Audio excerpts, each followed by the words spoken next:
In this I am going to discuss about Ampere circuital law. This is similar to the Gauss law what we have learned in electrostatics chapter. There we use Gauss law for symmetrical configurations and we try to find out the electric field very easily.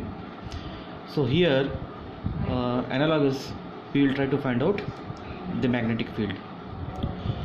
So the mathematical part of this says that if you take the line integral of B dot dl, dl is the displacement vector and B is the magnetic field vector, it gives you mu naught I. Mu naught is called absolute permeability and I is the current passing through the conductor. So we can this law we will try to prove this law. I will take a very long wire carrying current I, and you know that along this wire there will be no magnetic field, but there will be a magnetic field around it. Okay, so let me consider a radial vector r. So at this location I can find out this magnetic field will be available in the form of a circle. So here you can see that at every point this r vector is perpendicular to the dl vector.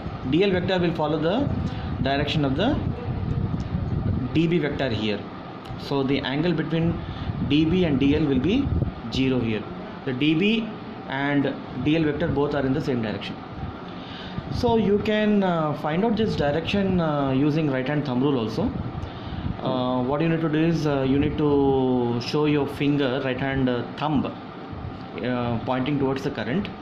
So in this case the current is flowing in the upward direction. I try to, this is my finger, and you see my fingers are showing the direction of the magnetic field. So because this is circle, at every point I need to draw a tangent. So let me see the left hand side. Integration of B dot dl will be B dl cos theta. Theta is the angle between B and dl. Here it is 0. So this will become cos theta will become 1. So what is the value of magnetic field for a very long current carrying conductor? Earlier we have seen it is mu naught by 4 pi into 2I by r. You know, for finite wire it is sin theta 1 plus sin theta 2. For infinite wire what happens, that sin theta 1 becomes sin 90, you know, that derivation. So and dot dl, so mu naught by 4 pi into 2I by r into dl. So this is over a closed surface. I am taking the line integral. So here we need to integrate this length only. So if I take the circle, that means if I take small elements and I add, what length I will get? I will get the perimeter of the circle. The perimeter of a circle is 2 pi r. So once you substitute this value, you finally get mu naught I, which is the right hand side. So you see there are two loops shown over here. This is not a closed loop, but this is a closed loop. Okay, so Ampere circuit law is applicable for this, not for this. What is the second meaning of this Ampere circuit law?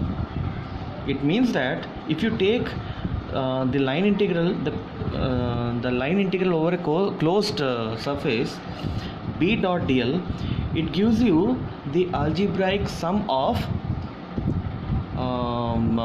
mu naught and I, that is absolute permeability in free space and the number of currents passing through the loop you have considered. Okay, the Ampere surface you have considered, like, so B dot dl will be equal to mu naught I1 plus mu naught I2 plus mu naught I3, so on. Okay, let us say there is a system where 6 currents are flowing as shown in the diagram. The directions are shown in the figure. You can pause and note down the direction. And this is the loop I have considered. This is the Ampere loop I have considered, and it is a closed loop. So inside this only I2, I3, I4, I5 is passing. I1 and I6 are outside. So if I want to write this equation, I can write it as integral B dot dl is equal to mu naught I2 plus I3 minus I4 minus I5. If I am calling I2 and I3 as positive, this has to be negative. So this is the second interpretation of the same law.